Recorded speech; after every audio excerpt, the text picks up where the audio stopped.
Igwe, Igwe, Igwe, meaning traditional ruler.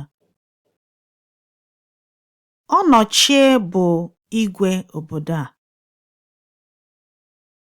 Ọnọchie bụ igwe obodo a. Ọnọchie bụ igwe obodo a.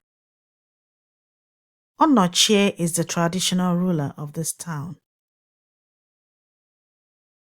Igwe, Igwe,